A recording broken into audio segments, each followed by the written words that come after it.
Well, hope everyone continues to stay safe. Again, I'll try to be succinct in terms of updates. Since we had our last session Tuesday and then spoke on Friday. So since Friday, a couple of things have happened. Dr. Stoddard and I met with the non-public schools again for another session on Friday. We spent a lot of time talking through the nuts and bolts of an investigation in terms of when cases are turned up positive. And I just want to remind folks is that per the state guidelines is that schools have a responsibility and a requirement to report COVID confirmed cases as well as COVID-like illnesses. And in both situations, guidance is provided and language is provided in terms of recommendations for quarantining and isolating of those individuals. Now, we've probably had a 50-50 split. I think as of this morning, maybe approximately 20 schools where we have had actual cases that are lab confirmed cases, and the remainder of them have been COVID-like illnesses that have reported that have required in those schools that are in session have required some level of quarantining for the students and staff who were contacts of those illnesses concerning. As of this morning, two of those schools have met the definition of an outbreak per state guidelines and input. And we continue to investigate those thoroughly. We reminded and sent out, reminders to schools and families that it's important that they comply with the request for more information. And as through the investigation process, we also reminded folks that it is the expectation if it is requested that you quarantine or isolate, that you would abide by those rules by law. Because that they are public health laws put into place to protect and minimize the spread of transmission to other communities.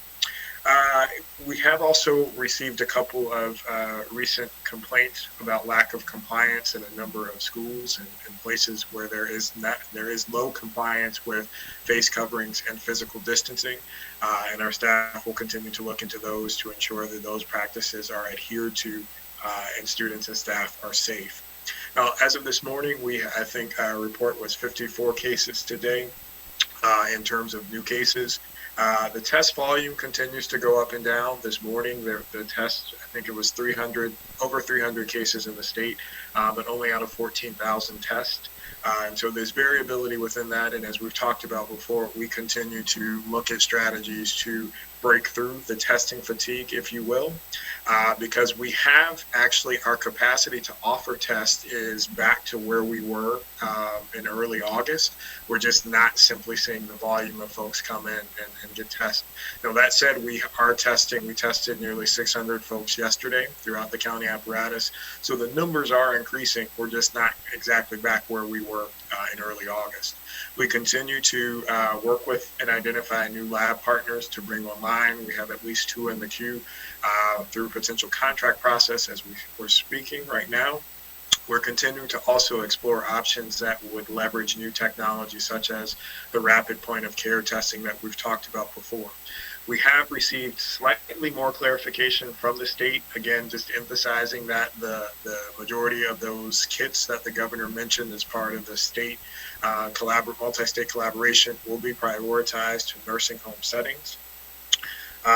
Since we met last, we've also received some further language and guidance from the state around putting together a vaccine dissemination plan that is informed by the federal guidance that was released last week, basically noting that there will be priority groups spread out. There will be 4 categories of groups, and so things will be disseminated over a course of time and a course of phases. And so not everyone would ideally get the vaccine at once. They would be based upon priority categories, based upon pre-existing conditions and predisposing factors, healthcare workers, first-line responders, those things, and then ultimately in the later phase to the general public.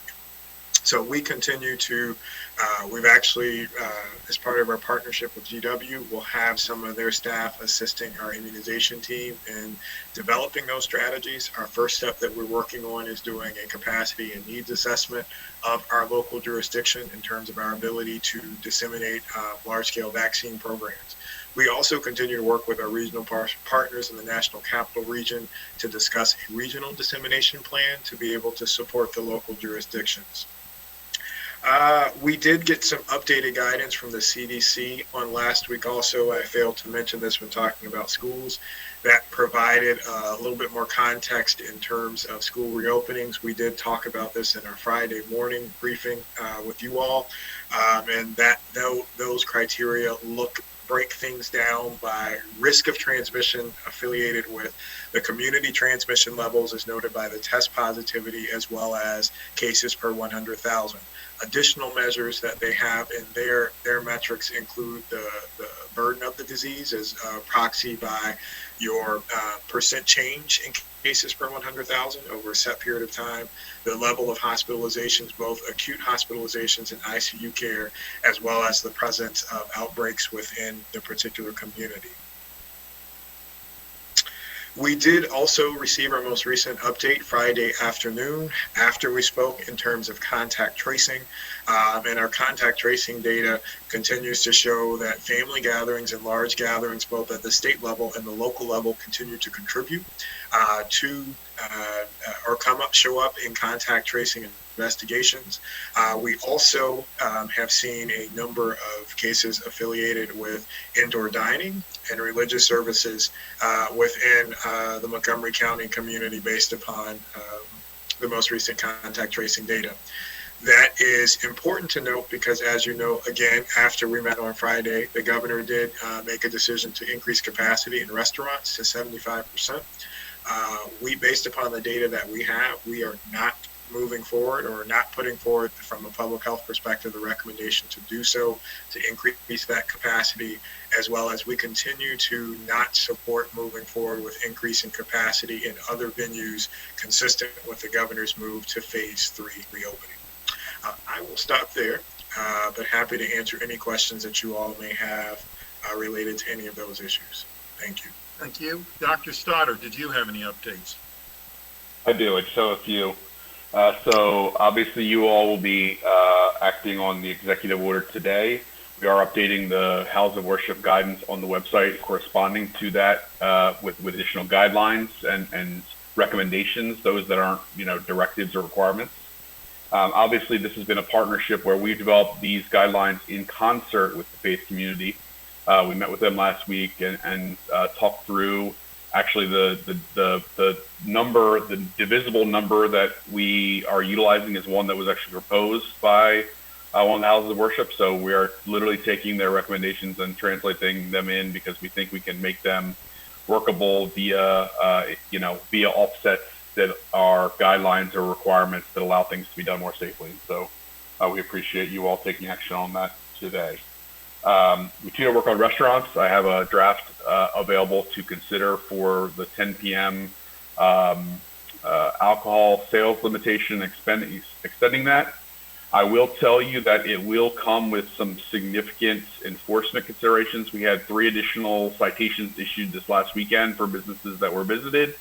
And the reports that I've observed and Dr. Gales observed from those visits were that essentially they were operating as if the face covering ordinance did not exist. And so if we have this extended period of time where we do allow alcohol sales, it will come with severe consequences for failure to live up to the expectations that essentially the business would be agreeing to by extending those sales, up to and including revocation of their liquor license or their food service license, depending on the nature of the violations that occur thereafter, if they occur. Hopefully they don't.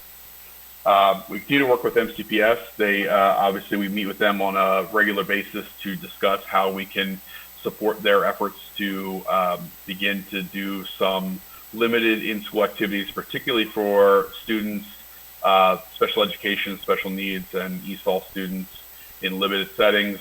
I know that they're working to make those as safe as possible so that they can begin to do some of those things as the fall moves on. Including we are working with them on potential options for staff and employee and student testing, looking at what options are available there to do testing in those settings to allow those to be more safely done.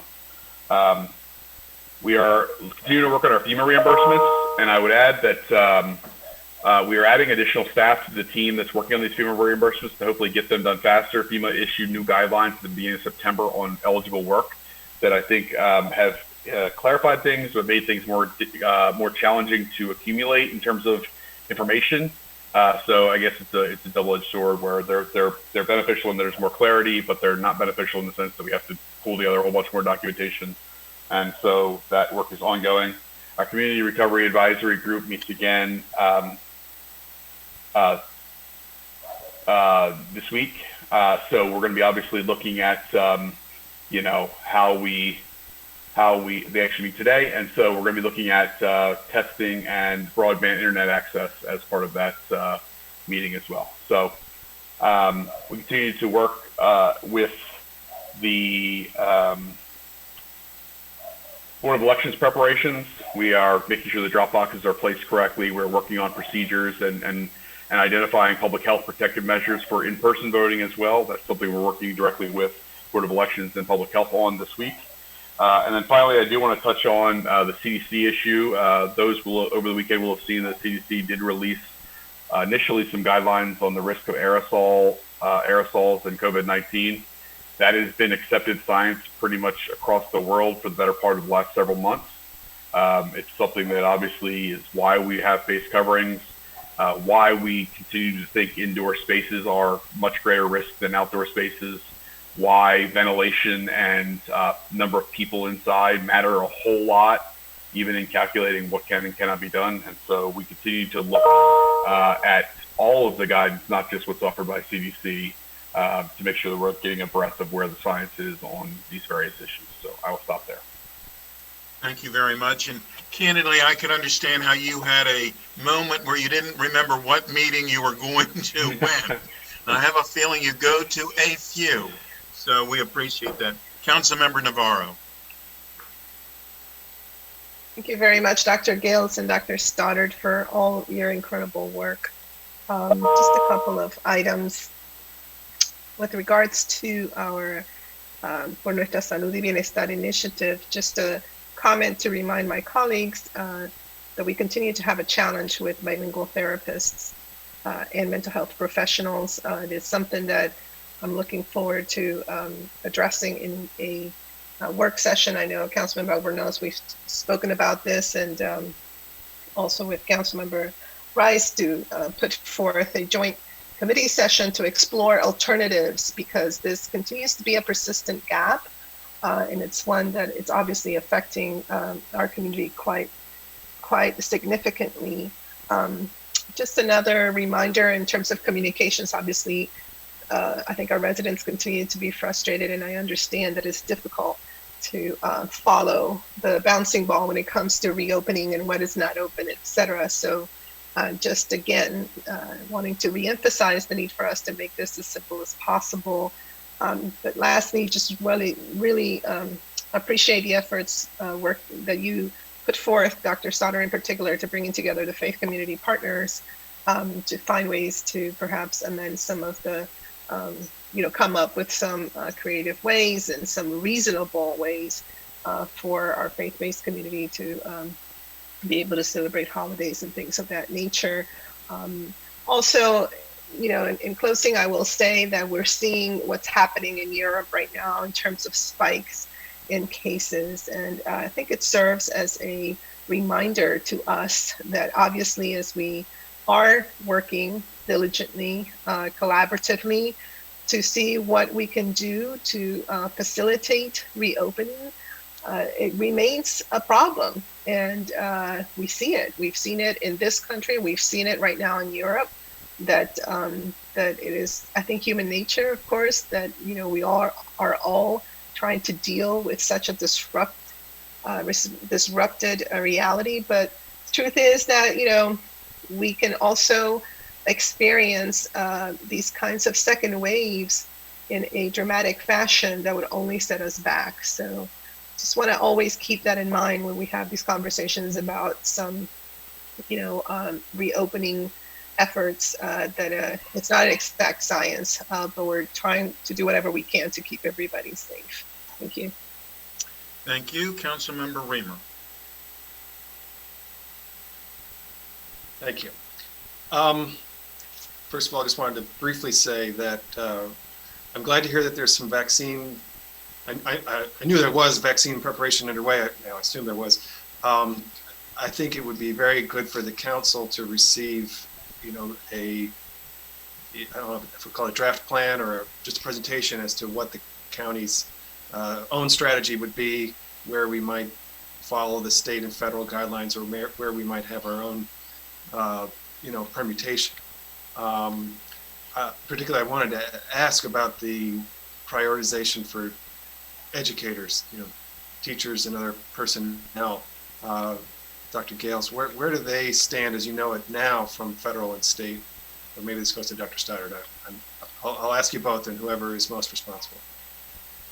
Sure. So the categorization, I think that is still being worked out. So the state has attempted to create some specifics within that. The federal government really didn't provide that level of specificity, and I'd be happy to share that information offline with you all in terms of where that stands now. The state has taken a first sketch at it, but again, the task of the local jurisdictions now is to be able to provide some feedback to that document, as well as talk about the capacity that we have. The expectation is that the prioritization of the different categories would align from federal, state, and local levels. And I would imagine that they would likely be considered in at least some of the earlier phases in terms of essential employees and first line responders as part of that.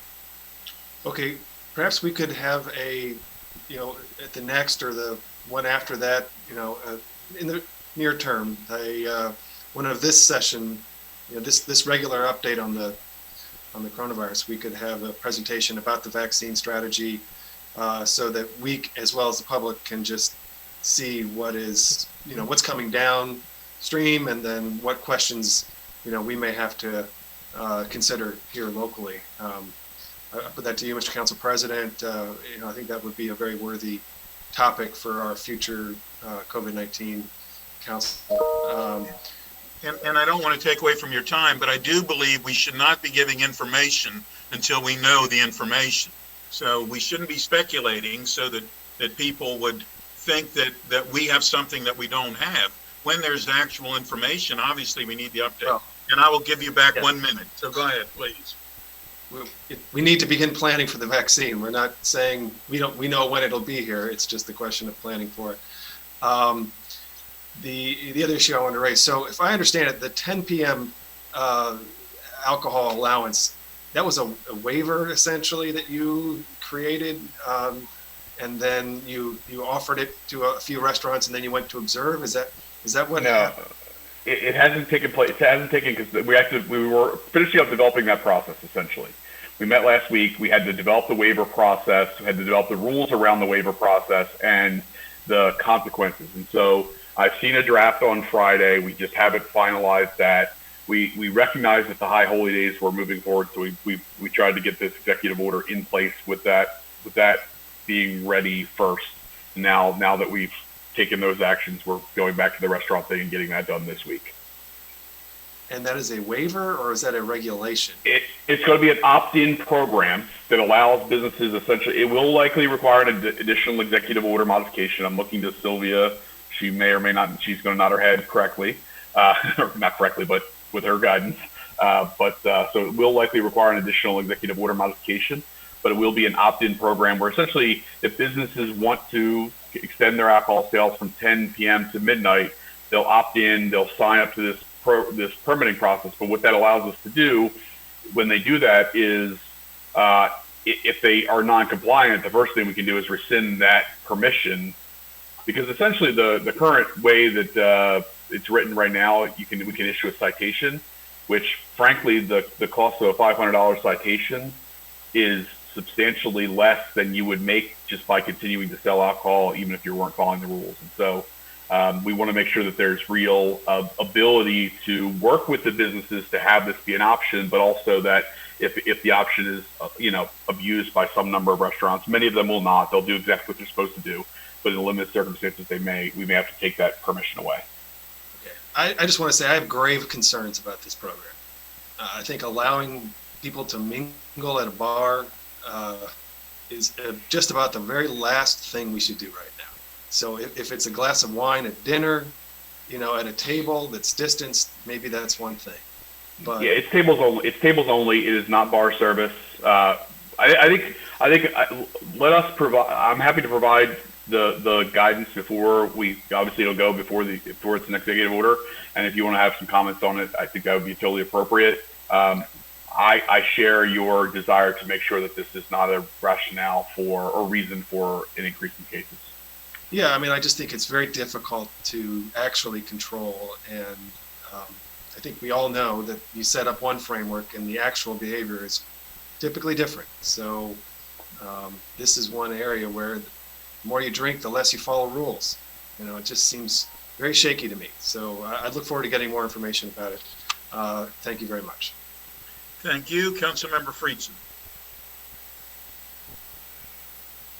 Thank you for that. First of all, I have a different feeling about this. I think that you have done a really commendable job of actually listening and understanding and trying to balance the public health challenges that are obvious, but also the interest and desire of businesses and residents who want to follow the rules, who want to do the right thing. I think the vast majority of folks realize the significant public health concerns. I participated in just about every one of the conversations on these with the various stakeholders, and Dr. Stoddard and the health department have, I think really done a commendable job here. So I also look forward to seeing what these rules are. I have full faith that you will find the appropriate balance. I think that the willingness of the businesses themselves to hire a dedicated person who does nothing other than making sure that the enforcement is happening to add to the county's enforcement efforts will actually show greater compliance, not less, and it will allow us to focus our compliance work on the small number of businesses that aren't doing the things the right way, and allowing the vast majority of residents and the vast majority of businesses who are doing everything they can to keep people safe, to follow the rules, to do things the right way. So I just wanted to make sure that I raised that and mention my appreciation and hope that we will see that soon. Look forward to that program moving forward. And I think this is a good example of finding the appropriate balance, which are difficult, and these issues are obviously challenging. Also appreciate the new guidance we're getting today on religious institutions. I obviously would have preferred it to have happened before Rosh Hashanah, but glad that it's happening now. Again, these are high-risk activities that you have shared with us many times. I know that these answers were not easy to find, but figuring out the give and take to actually address the specific issues. I mean, we call them congregations for the reason that they are places where people congregate, and that's really important. I did services myself this weekend virtually, and it was bizarre to me to look at a virtual empty sanctuary, but hope that we can figure out a way in this and in other areas to find that appropriate balance to help residents and businesses and nonprofits and faith institutions do things the right way to keep people safe, but do it in a way that they can understand. So appreciate that. I did have a quick question on the mask order. I know this has been a long-standing back and forth question. Appreciate the fact that we're finally moving forward on the American Academy of Pediatrics recommendations for heavy exertion. Might not be using the proper term of art there, but just wanted to get an understanding of the rationale behind it stopping at age 18. Is there specific rationale for it only applying to children but not applying to adults in the same or very similar activities? So I'm not sure if that's best for Dr. Gales or Dr. Stoddard. I think we both may have some comments on this one. So I think first off, any activity where you are indoors without a mask is not an activity that I would participate in, nor would I have my children participate in, just to be so we're extremely clear. I am, however, not, I think Dr. Gales and I are both not willing to contest the American Association of Pediatrics recommended in this case, and I think that's what it came down to. And so we have had requests from fitness centers and others for the same allowances. We continue to believe that it is more safe to just reduce the strenuousness, I guess, of your exercise than take the face covering off inside. Because if you're attempting to do a strenuous activity indoors, we just talked about this with the aerosols. I think, you are putting yourself at greater risk, and you are putting those who are around you at greater risk. And I think that, it makes it very difficult for us given the AAP recommendation. And as I said, I still don't think we believe it's particularly a great nor safe thing to be doing indoors, particularly. But obviously, I'm not about to argue with the American Association of Pediatrics on this particular issue. So, Dr. Gales. So the AAP recommendations actually only apply for outdoors. They don't apply for indoors. And so when we're looking at, what Dr. Stoddard basically said, if we're trying to make allowances for activities to be done indoors, they have to be done safely. And the expectation is in order to do that safely, face coverings are required. Thank you. Got it. Can I just ask one follow-up? You focus on the please. Indoors. Are the adults over 18 outdoors, for instance, playing a soccer game where the similar exertion, is that prohibited under this order? Or I just that was the lack of clarity I think would be helpful for residents. So how I read it, it specifically references 18 and under, but whether it's indoor or outdoor. So the specific question that we were asked to clarify was related to pediatric and adolescent child soccer in those categories, and we can have a deeper conversation around the adults. But again, the expectation is by the state guidelines is that physical face coverings are required to be worn where there is physical distancing is not possible to be maintained. And so that is our interpretation from the state level as it relates to those above 18. And certainly there are provisions when you look at the state guidance where they say, in certain activities, face coverings need to be worn by spectators on the sidelines. And as it relates to the actual activity, I think dependent upon the risk level of the activity in terms of the closeness and proximity, determines whether or not the face coverings need to be worn. Thank you. Councilmember Albernaz. Thank you, Mr. President. I want to begin by, we were all greatly distressed, Dr. Gales, regarding the messages and the harassment that you have received. And I was proud to join all of my colleagues in the county executive pushing back hard against what is absolutely inappropriate and completely out of bounds remarks. It's been well noted across the country that public health officials are being harassed, they're being attacked, they're being threatened for doing their jobs. And that is, of course, completely unacceptable. And we appreciate all of your efforts and the help of all of your colleagues during this difficult time.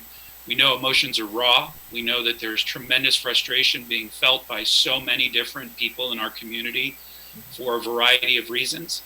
But that kind of behavior and that kind of rhetoric and language is never acceptable, but particularly now. So Dr. Gales, just wanted to begin my comments by recognizing that. And I know all of my colleagues feel the same way. And we all issued that joint statement together, recognizing that. I don't know if it's a lighter note or not, but on a different note, where it sounds like we've continued to make progress on achieving the goal of establishing and sustaining the 30,000 tests per week. If you can just confirm, I believe we are, but that goal is to be achieved by October, and October's right around the corner. It sounds like we're heading in the right direction, but wanted to confirm that. Sure. So first and foremost, thank you all again. As we talk Friday, thank you for your continued support, your input and expertise in helping guide our response as we continue to move forward. We really are working together across the board in terms of being able to execute and move things forward. And I will say this, there is a space for race to be in this conversation, less about me and less about work, but particularly as we interrogate and look at how race impacts the influence of racism on systemic issues and policies that have been put into place historically for years that continue to perpetuate the longstanding health disparities that have existed for decades, but certainly have played out in the space of COVID. As it relates to testing, we do have the capacity. That's the interesting thing now. We have the capacity to offer tests to folks. We're simply not seeing the volume of people come in. And so when we look at the capacity that we have to offer from the county level, that number is pretty close to where we were, again, back in August before we had to reboot. And the level of testing that's available in the community is still fairly high. The challenge now is getting folks through the doors to get tested, and our people are working on it. The respective health initiatives and programs are working on it in terms of coming up with messaging to remind folks that they should get tested and when and where it's appropriate. So the short answer is yes, we do have that capacity to test. The challenge is getting people to come in and actually fill those spots. I appreciate that. And then I know we continue to work closely, not just obviously with the state, but our neighboring jurisdictions. I know those meetings are continuing to go on. Are we seeing the same numbers and trends in Northern Virginia and the district and other neighboring jurisdictions as we are here in the county, or are the numbers not the same? So interestingly, overall, we're seeing a decrease in testing. And that's just problematic. So not only in the state, the region, as well as across the country. Interestingly, our testing numbers here each day have actually been on the higher end in comparison to other jurisdictions. Not to say that we're as high as we need to be or we'd like to be, but this is a challenge. So for example, this morning, there were approximately 14,000 tests resulted. Yesterday, it was 20,000. The day before, I think it was 12,000. So it's been a little bit all over the place, and it is less about capacity now and more about, what are the barriers, issues, obstacles, influencers that are preventing people from coming in the door to get tested. One of the challenges that has been clarified, I think, that contributed to this was when the CDC put out guidelines about a month ago that said only symptomatic folks should get tested. And even though we continue to say that is not our approach here in the county, I do think that influenced providers to some degree in terms of their willingness to test folks, as well as constituents in terms of saying, oh, well, the CDC said this, so I don't need to go in.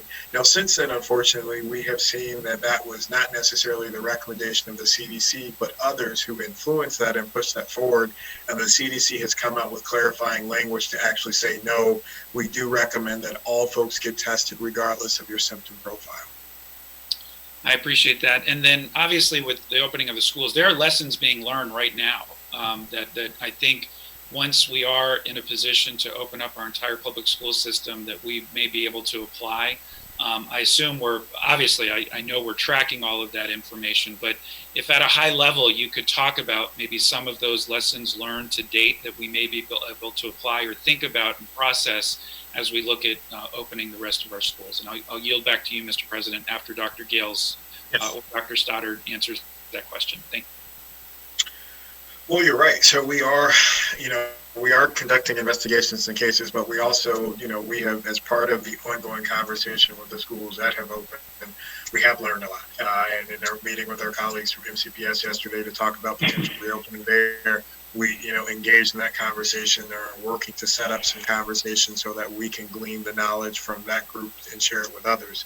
I think one of the biggest things that we have learned is, and the biggest lesson is that opening schools and opening business, opening anything is really contingent upon the level of community transmission. And so even in the best situations, we've had some schools, and I applaud them on the level of financial investment that they brought, equipment and tools and things to keep people safe, and the policies they put into place. But even in some of those instances where all of those boxes have been checked, there still have been cases, and there still have been COVID-like illnesses. And again, I think the biggest lesson take home, at least from my perspective, is that it is a reminder that the burden of community transmission, the higher that number is, increases the likelihood that folks walking into through your door, whether it's a school, a business, a religious institution, whatever the space, it increases the likelihood that they are positive and they're coming into your space, COVID positive, and that increases the potential risk of transmission. I think that there are some conversations that need to be had in terms of how we leverage testing, whether it's a routine, standardized testing platform that is made available to staff and students, what role that could play in terms of reopening. I know some of the schools do have larger scale testing platforms in place where they are doing routine testing and screening for their staff and students and have picked up cases as a part of that process. So I think those are probably two of the biggest lessons at this point that I can say that I think we would carry over and have with the community as well as with the public schools. I would also add the recovery mission area for the education mission area is having a meeting on Friday morning where the private schools some of them are hybrid operating, are sharing with other school systems, including Montgomery County Public Schools, as well as Montgomery College and University of Shady Grove, on how they can do what they've found to be successful, what they haven't. And so those best practices are being shared between the schools that are trying to operate right now and others as well. Thank you. Councilmember Glass. Thank you, Mr. President.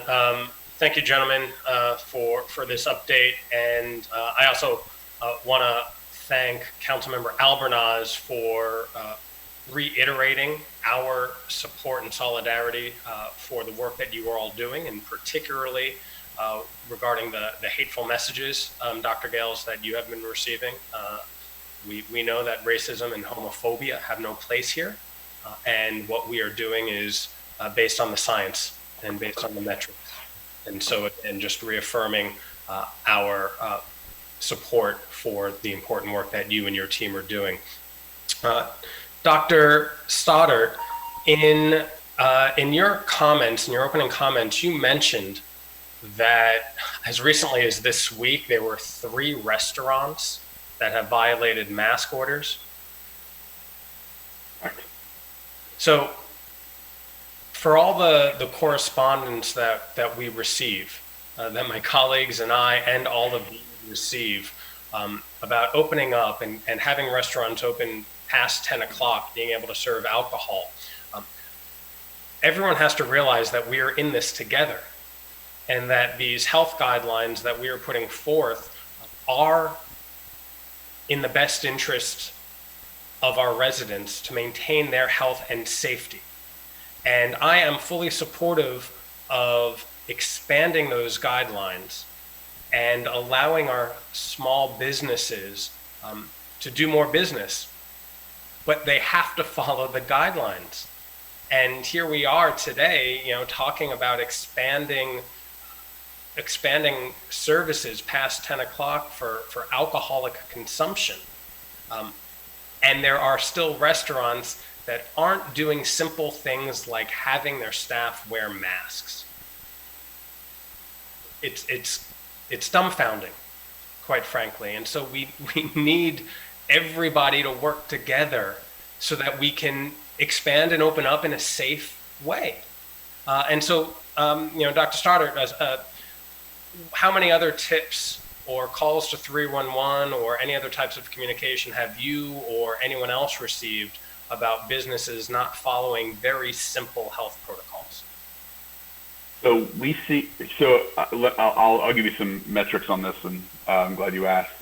So before we instituted the 10 p.m. Limitation, we were receiving between 30 and 50 calls a week on restaurants specifically, and about 15 to 20 of those would be focused on the late night restaurants. Since we instituted the 10 p.m., we've seen a precipitous drop in that number, both in terms of the overall violations, also in terms of the specific violations after 10 p.m. We've continued to do our enforcement, trying to go out to 25, 30 restaurants a week.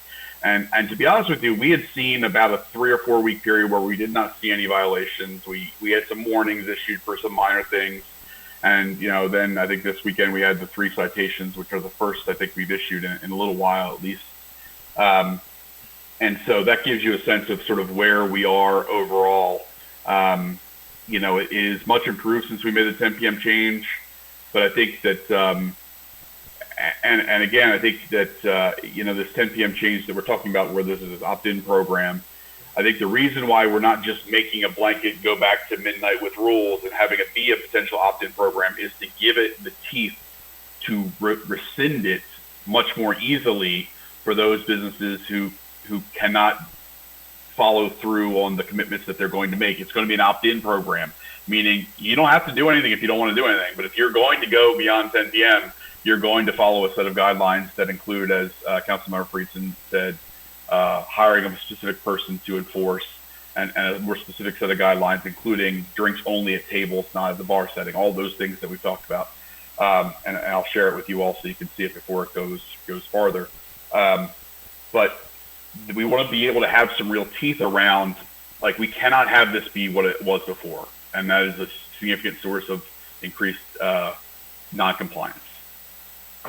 No, I appreciate you elaborating on that and sharing those statistics. And I'll just close by saying, reminding folks who are listening that the best way to call in a violation is to call 311, correct?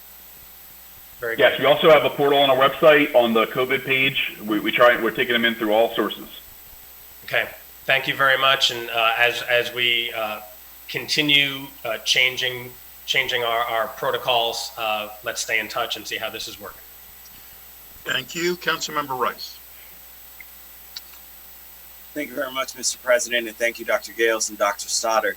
I'm going to jump right in and just talk about our school system. I know I was on a call with the CDC, with the National Association of Counties a few days ago, talking about what we need to do to open up our schools and what kind of guidance we're seeking from CDC. Dr. Gales, you had mentioned about community transmission and the levels. To this point, have you received guidance from either the state or the CDC around what a proper level of community transmission would be in order to safely open schools? So for the first part, the state, no. The state's guidelines are based upon a test positivity rate and the cases per 100,000, and the cases per 100,000, it's greater than 15, but the levels are set at that. Now, the guidance that the CDC put forward at the end of last week is a little bit more specific.